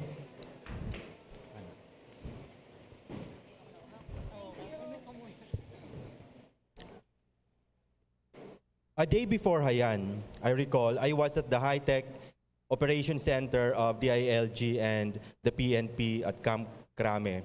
We were trying to tighten the workflows between Rappler and the DILG and the PNP so that when we activate Project Agos, our information platform, disaster information platform, bam, information will be available for responders, for them to act on. The next day, not an image was produced by the monitors in that OPSEN. Bisan hangin, bisan higawaray kabatiihi, Secretary Mar Rojas, who was here, or bisan ang mga barangay captains and mayors, total communication breakdown. The next day, I was one of the editors, that was a Saturday, manning the desk. The phone rang, and nasa kabilang linya si Rupert Ambil from Leyte, perhaps one of the first calls na nakalabas ng Leyte kasi second day yon umaga dito sa landing.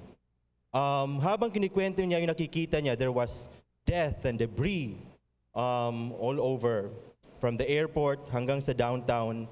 You can only imagine how worried I was having heard the news. Supposedly breaking news yon. Hindi ko na break.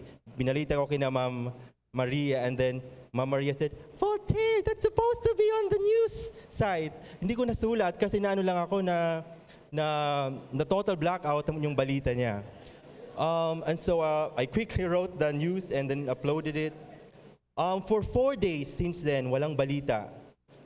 Sa aking pamilya, nakatunga lang ako sa laptop, hindi naliligo, doon lang ako sa newsroom. And so they were so good, they sent me back to Leyte to look for my family. The first news I got came from Facebook. Isang kababayan ko from Dagami, naglakbay siya about 7 hours to Tacloban, at nung nakita niyo yung my cell site na flickering, nag-Facebook siya sa kanyang kapatid who amplified the message to our townmates. That was our first news. And then I went to Tacloban. When I landed, I saw this woman, restless, almost hopeless. She lives near the airport in San Jose. Hindi siya makapila dahil libo-libo na yung mga tao sa C-130. Hindi siya pinapansin ng mga media kasi maraming kailangan naman ng tulong.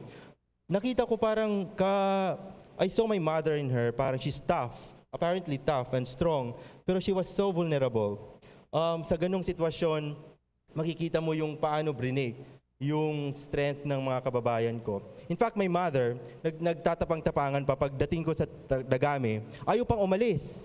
Pinasok kami ng mga looters.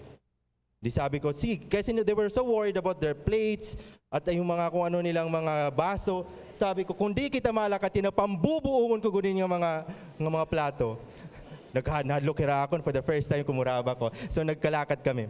Anyway, I met this woman. She said she does not have to fly with the people to Manila or to Cebu. Kailangan niya ipaalam sa kanyang anak na buhay siya. In fact, nakalimutan niyo yung pangalan niya. Ang pangalan niya pala ay Andrea. Ang sinabi niya, pinakilala sa akin, ang pangalan niya ay Daisy na anak niya. That was how worried she was. All she wanted was medicines, food. Kasi yung mga neighbors niya, nandun sa mga puno pa, nakalambitay, napatay, at saka wala silang makain at mga sugatan. I uploaded the picture as part of my story, The Stench of Death in Tacloban. And when it was uploaded, next. How do you do this? I'm not techie. Okay, no. Yan. May yung kanyang anak na si Daisy ay naghahanap pala, naluloka na sa kahanap sa YouTube, sa mga print, sa internet, looking for her mother, tulad ko. And then they reconnected via the internet. That's how powerful social media is. Kahit sa disaster, sa panahon ng disaster, people will be connected through social media. One way or another, information will flow. So, my colleague, Stacy De Jesus, who heads our social media team, will give us more information about how we do social media crowdsourcing and use them for disaster preparedness, response, and recovery. So I'm calling my colleague, Stacy De Jesus. Please welcome her. She's also from Visayas, from Western Visayas. Yung clicker, Voltaire. Yung clicker. Yan. Ay nako. Magandang tanghali, hapon sa inyong lahat. I'm Stacy De Jesus po. Yeah, ako yan. And as Maria always says, I'm not 16. I'm older than 16. Di ko na sabihin. Pero, alam ko, gutom na kayo lahat. Baka hashtag hungry now na kayo. Pero diluluto pa ata yung pagkain. So ako muna. Promise, mabilis lang to and you will be interested in this. Si Voltaire, kinuha niya yung minutes ko. Sana wag mabawas sa akin. But let's start, okay?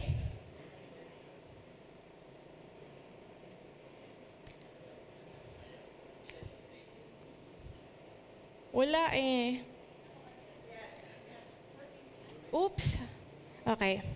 Philippines is a hazard-prone country. It's one of the most hazard-prone countries in the world. It's actually #1 in Asia and #3 in the world. And given that we are tagged as the social networking capital of the world, what can we do? So today, I will be talking to you about what I think we should be doing more with social media. Actually, marami na tayong ginagawa eh. Something to really be proud of.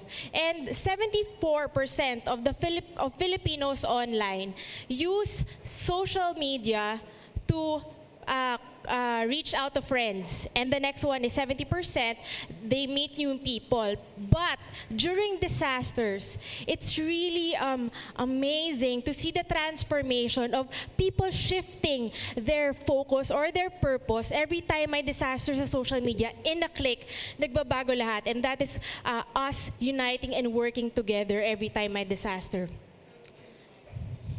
Okay. Hello. Hello. Hello. Okay.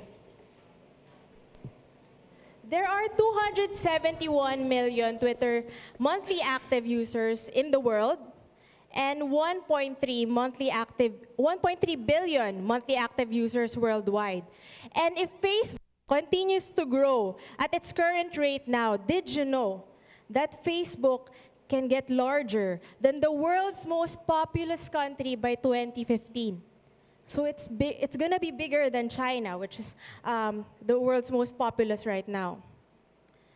In the Philippines, there are 10 million Twitter users, but actually that's 2012 data, so I'm sure mas marami na ngayon. And 87% of that are teenagers. So we have a really young audience on Twitter. And what does that tell you? These digital natives, when they grow, they'll bring this continuously evolving platform with them, and they will use it in the future.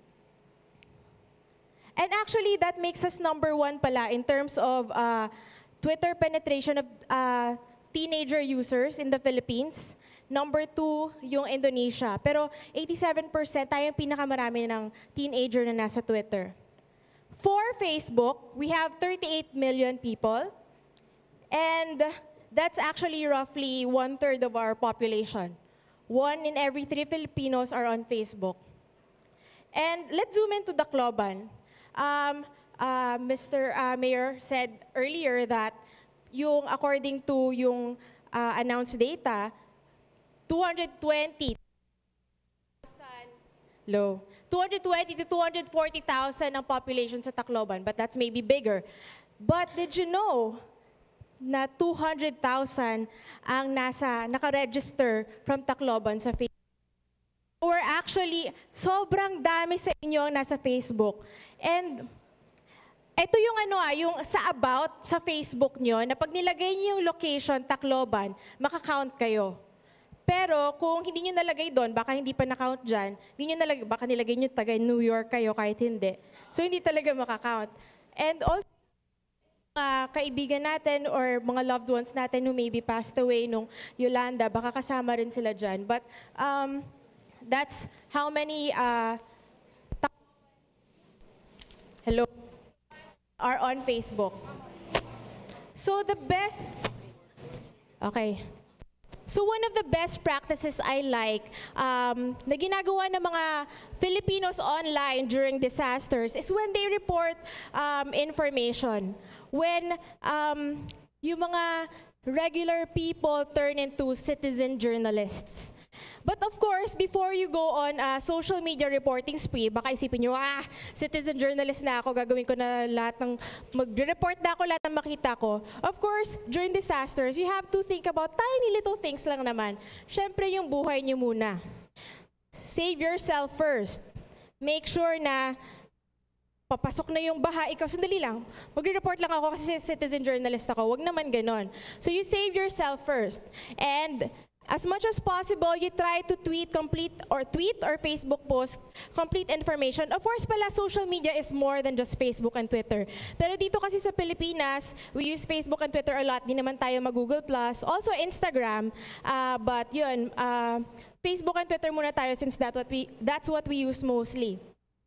What, where, when, who. Kasi pag nilagay nyo lang na parang help, tapos nawalan na kayo ng signal, hindi namin kayo mahanap unless you turn on your location sa Twitter. Kasi may location yan. Alam ko, Filipinos online are very concerned about their privacy. But during disasters, it's a best practice na you turn on your GPS location.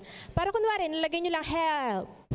Tapos, at least, malalaman namin saan kayo pwede hanapin. And what do we do with reports like this? Sa Project Agos, putol yung presentation ko, but this is a screenshot of the Project Agos. Ito yung itsura niya kahapon nung bagyong Mario, dumating si kaya siya nasa Manila kasi ang daming flood reports and rescue reports there. So kunwari nag-tweet kayo ng information na we need relief here in this area, pero hindi nyo nasabi kung ano yung area, yung tool namin can automatically pull your tweet in as long as you use our recommended hashtag, and then it will accurately drop a pin kung saan nyo man nilagay yung report nyo. So that's one of the things we can do with your reports. Next one is, did you know, actually hindi siya masyado acknowledged, but here in the Philippines, we're starting to develop a national workflow in social media. It's really very interesting. Kasi the media organizations back in 2012 realized that we're all reporting the same things during typhoons and disasters. Pero lahat kami, we come up with different hashtags and tell people na, ito yung i-follow nyo, ito yung sundan nyo, ito yung follow nyo. And we realized na parang, teka, during disasters, we have to work together and unite and just create one hashtag so that we tell people to just check this one hashtag that we use. So did you know na meron na tayong formula for that? National, na pinag-agreean na namin to, media organizations, and then we reached out to the Presidential Communications Office. It's hashtag Pag-asa, the local name that Pag-asa provides, and then plus PH. So kunwari, nung Yolanda, di ba ang international name niya is Hayan? So we used hashtag Yolanda PH. Kahapon, si Mario, ano yung international niya? Fong Wong. Yun natin yung international name niya. We used hashtag MarioPH. So also for our foreign friends, since we're being live streamed, if you want to monitor what is happening here in the Philippines, I suggest you look for the local name of the storm and then check the hashtag, the local name, and PH. So you guys, just go, kung naghahanap kayo ng information, just go to Twitter or Facebook, type that hashtag, and all information should be there from the media organizations, from the government, from other entities, NGOs. Okay, and we also implement more other hashtags aside from that. Ito yung ginamit kahapon. And then we also use Flood PH for reports on heavy flooding, Rescue PH for reports on rescue needs, Relief PH, hashtag walang pasok, favorite ng mga estudyante, announcement on class suspensions. Talagang pag yan may class announcements, talagang bilis-bilis ng Twitter feed. Tapos road alert, pag dun sa mga motorista na concerned kung, teka, saan ba traffic, saan ba hindi, tuwing may bagyo, yan yung minomonitor nila o yan din yung tinitweet nila. Then Move PH, pag naghahanap kami ng volunteers.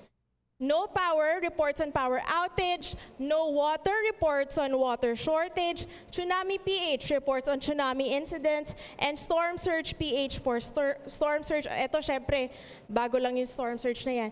And Tracing PH. Tracing PH was one of the widely used hashtags nung Yolanda. Kasi this was what we used, this was what netizens used to report missing persons. So, what we do, pag may mga nakuha kaming online volunteers, we monitor that hashtag Tracing PH, and then yung online volunteers would input that on Google Person Finder. So, lahat ng mga first rescue, yung mga responders, yun lang yung titingnan nila. Para madali lang nilang mahanap yung listahan ng lahat ng reports na hinahanap ko po si ganito, hinahanap ko po si ganyan. Isang listahan lang. Diba it's amazing? We actually have a workflow na kailangan pa natin improve on, pero may existing. And then, Relief PH.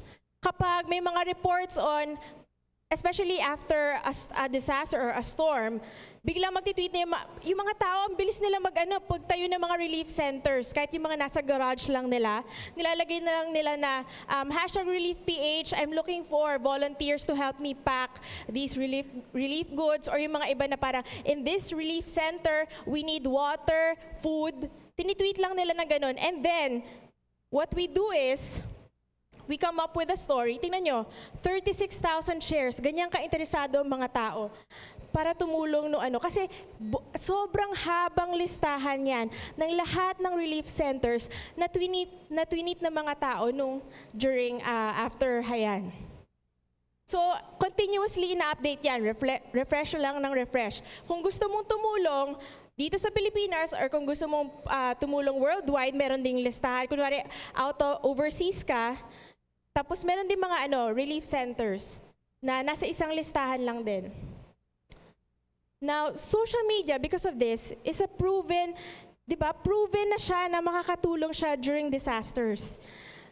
It is the new go-to for calls for help.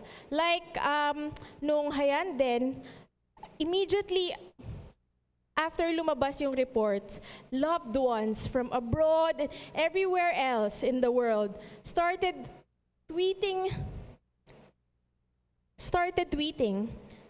and reaching out to the government and to the media and to NGOs for media coverage, for ano pa ba hinanap nila? Yung mga reports na parang kailangan ng rescue dito, relief dito. So, they turn to Twitter. Kasi that is the new technology right now. Hindi naman texting na. Ito yung pinakamadali to reach out to the media and to the government and to other brands through Twitter. Next one is it helps reconnect families. Did you know that the first message that went directly from a survivor to a friend or to a relative is through Facebook? It's through Facebook. Kasi DSWD, nagtayo sila agad ng social media station a day after Yolanda. Samantalang yung telco providers natin na Globe and Smart said that they needed 2 to 3 days para ma-restore man lang yung ibang telco lines. Pero satellite lang yung kailangan, and then nag-set up sila ng social media station, sobrang daming laptop, that people can log on to Facebook and then reach out to their friends. And then, importante kasi na announcement yung buhay pa ako, ganyan-ganyan. Yun yung mga unang gustong ilabas nung time na nalaman namin nung time na after Yolanda. Okay. And then it's faster than traditional media. Wala nang angal dyan. Kasi yung source mismo, nakakapag-publish siya ng information. Hindi niya na kailangan dalhin pa sa media. And then it's also used to look for volunteers. Volunteers who go to relief centers themselves or sit in front of their computer and help map information. So all this crowdsourced information are pulled into a big data, and then we can use that information to, para sa government, sa mga rescue, sa mga responders, para it makes sense right away. Kasi all of these reports, pag pinagsama-sama yan, may ano yan may overview, God's eye view, kung ano yung general na sentiment or nangyayari. So I love it when social networking starts to become social collaboration during disasters. And the natural environment for social collaboration nowadays is the internet, where people, work together, share information towards a common goal. And it's also used by authorities, the government, other entities, the media, to listen and respond to the public. Ano na siya, hindi ka lang nakikinig ng balita, hindi mo lang naririnig, hindi mo lang napapanood.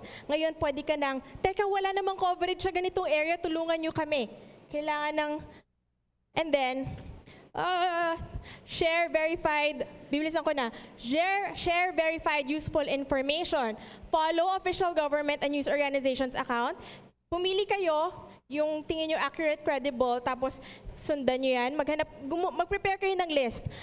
And then share information how to avoid further risk or harm, and then avoid disseminating, of course, false information or late news. Kasi maraming kumakalat, you have to be sensitive. Kunwari, may baha, tapos gusto niya kasi mag-viral, nag-post siya na nag-viral niya na photo nung last baha din. E di maraming nalilito. So don't do that. And then, these are simple information. You can just share, retweet, or download and post again. Huwag kayong mahiya. Kasi, what happens pag disasters is, it's a crisis, it's not a contest. So, kunwari, ikaw nakaisip mag-share ng information na to, tapos may nag-copy-paste ng information mo, huwag ka na magalit. Kasi more people will get that information as long as it's spreading. Yan, automatic suspension guidelines, how to conduct a relief operation. And the next favorite part is when people share because they care. Simple things like that na nakakatulong magpa-motivate or magpa-inspire. Yan. when we posted that on Facebook, it got a lot of shares. The Filipino spirit is unshakable. The Filipino spirit is stronger than any typhoon. And these are important because i-share. Kasi you have to keep on talking about it. Simple images like that inspire. Diba? Shareable siya, and then it keeps people talking about the disaster and what they can do. Ito, nag-viral talaga to nung habagat. The Filipino, tapos ang daming graphics artist ang gumawa ng kanilang version. Tapos kung saan-saan siya nakakalat. And it's a small thing, pero talagang tagos sa puso. Yes! Talagang tutulong ako. So this is how, feeling ko, isa sa mga reasons kung bakit nakakatulong, kung bakit tayo nagiging resilient. Kasi we get strength from each other. And we try to find yung kahit anong problema, tawa pa rin. Ito, nag-evacuate na sila, balibaliktad na yung payong, smile pa rin. Ito, after sa Cebu, nakadamit pang babae pero papogi pa rin. So, we share the joy. Yung mga ganyan. Konting memes na ganyan. Filipino netizens, siguraduhin mo, kapag may mga problema, ilang days after or a day after, talagang magka-come up sila ng mga memes or yung mga inspirational quotes earlier. Like, eto, binabaha na pero water rafting daw. It's more fun in the Philippines. Siesta, kahit binabaha ka na, matutulog pa rin ako pag pagod ako. Yung nagsiselfie, tapos takot sa boss, kaya, boss, ito po ako, inuulan kasi. Walang excuse letter, pero okay na po to. Proof na may baha po kasi. Tapos ito mga ganyan, Venice, nakakainis. Water sports, kahit kahoy. Chillin' like a boss. More fun in the Philippines. Diba? So, to wrap up, what I'm trying to say is, in everything you do on social media, I think the big secret is, dapat meron kang, there should be a good spirit behind everything you do. You should know the purpose, you should know why you're doing what you do, even if it's just a tweet or a Facebook post. If it's to inspire, if it's to make people laugh, dapat meron kang purpose. Hindi ka lang nag-share because, gusto ko lang mag-share, gusto ko mag-viral. And when you do this, you create tiny ripples of change. And eventually, hopefully, you move the Philippines forward and the world. So thank you. That's my presentation. Facebook.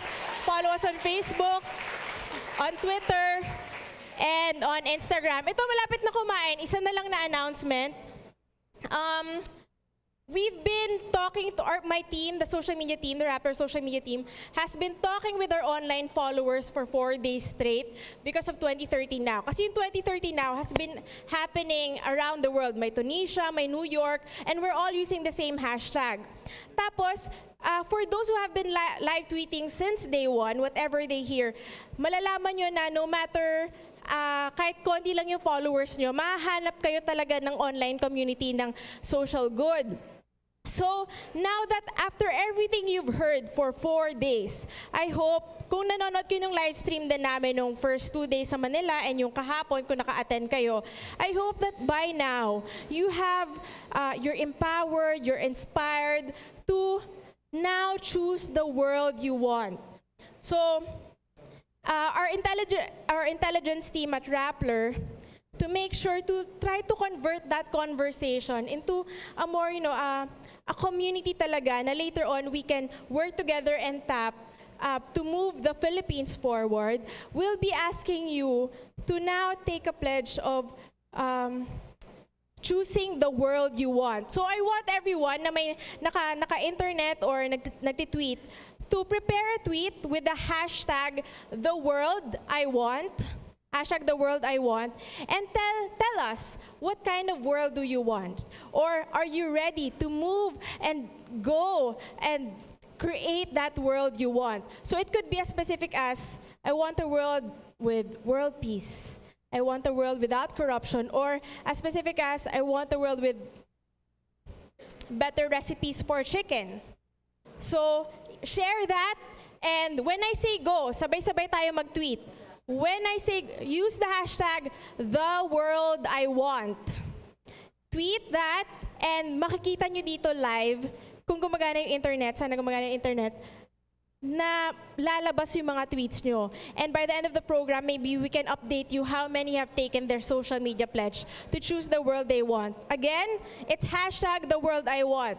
Okay, giving you 10 seconds. 1, 2, 3, 4, 5, 6, 7, 8, 9, 10. Ay, nauna na si Rappler, guys.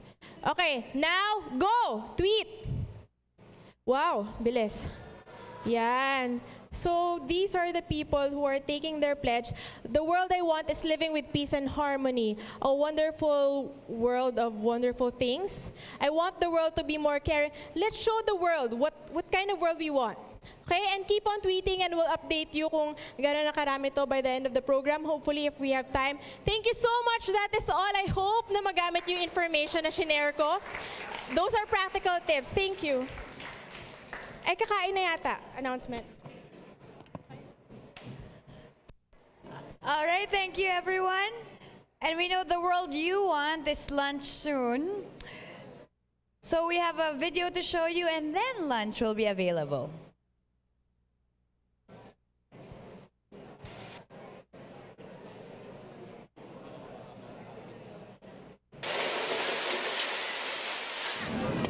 A day after Super Typhoon Yolanda, a long line of people wait for their turn in front of a laptop.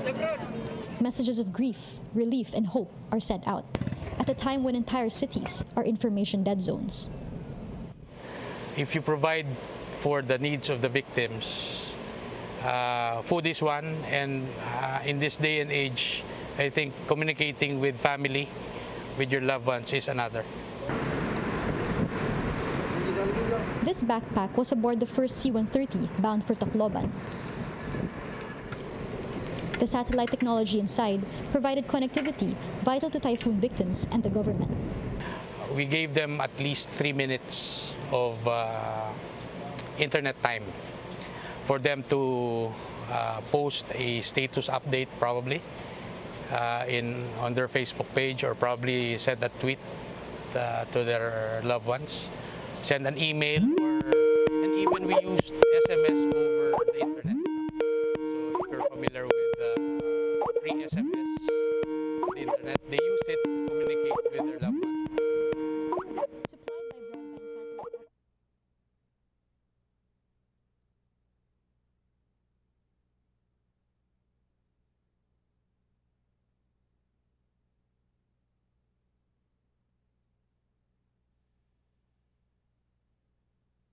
Hello. Yes.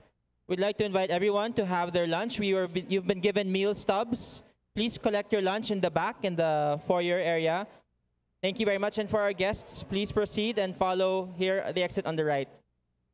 Satellite. For disaster, it's perfect. It's a perfect solution, basically, because you can easily deploy that.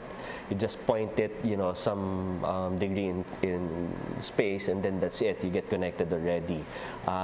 Whereas if you do wired or wireless, well, what happened is that in Tacloban, all the telco facilities there got destroyed. As people searched for loved ones and help came in, more satellite equipment were deployed. After the manpack, we deployed after 2 or 3 days the fixed antenna, which is a bit bigger and sturdier antenna. And the third equipment that we deployed is the MBB, which means the mobile VSAT vehicle. It can be deployed faster, and it has a special feature that automatically aligns the antenna to the satellite. The connectivity also helped the government coordinate disaster response. We were able to stream video. We used it for video conferencing. We used it for our data communications for our reports. We also use it for voice communications. We used Viber a lot in Yolanda. The technology sent out information critical to recovery. Locations of relief centers were mapped out. Communities most in need of help were identified. It's technology from beyond the stratosphere, enabling action and recovery on the ground. P. Ranada, Rappler, Manila.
Pakiulit.